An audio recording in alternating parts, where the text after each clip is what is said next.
When I started in the restaurant business, I had a passion for great food. I also had a lot to learn. Menus, food costs, equipment.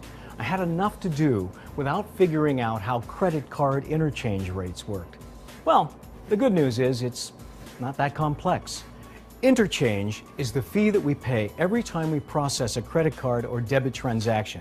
It's a cost of doing business, usually around 2% of the transaction price. Periodically during the year, Visa and MasterCard evaluate their processes, regulations, and fees, and announce rate changes and new fees. And although the card companies set interchange rates, there are steps we can take to avoid paying more than what's absolutely necessary. One effective step is to avoid what's known as a downgrade. That's when a transaction receives a higher rate than the one your business qualified for. Say you enter card data with a keypad instead of swiping, that will cause a downgrade. Now, most of us don't have the time to follow up on why downgrades are being assessed, but here are some tips on how we can avoid downgrades and ensure we're paying the lowest possible rates. For card-present transactions, you should swipe the processing device whenever possible. Don't use the keypad, and get a valid authorization from the terminal or register.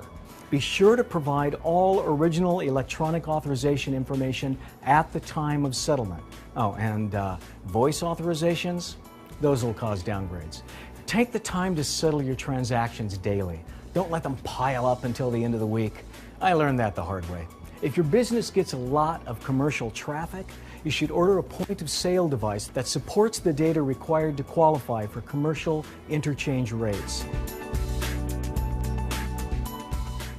For card-not-present transactions, make sure the authorization and clearing amount match and obtain an authorization from the terminal or register. Now keep in mind that voice authorizations are not eligible for the qualified rate.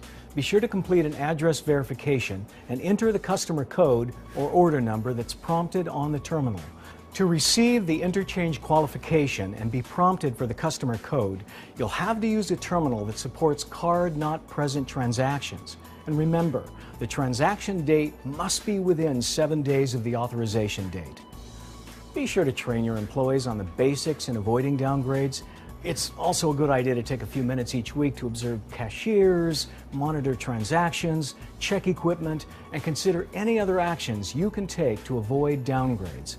And by carefully reviewing your merchant processing statements, you'll be in a much better position to take advantage of opportunities to cut interchange costs.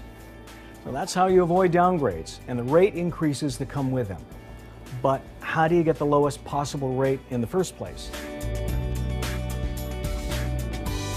Start with your credit card processor and the acquiring bank. When you open your merchant account with your bank, the processor determines which rate category is most favorable to you. Rates vary according to the business type, and the processor will make sure that you're placed in the right category at the lowest rate. And at least once a year, you and your processor should review your interchange rate structure to make sure you're still getting the best deal. And finally, always take a close look at the interchange section of your monthly statement. Well, I gotta run. Someone has to cook all these specials, you know.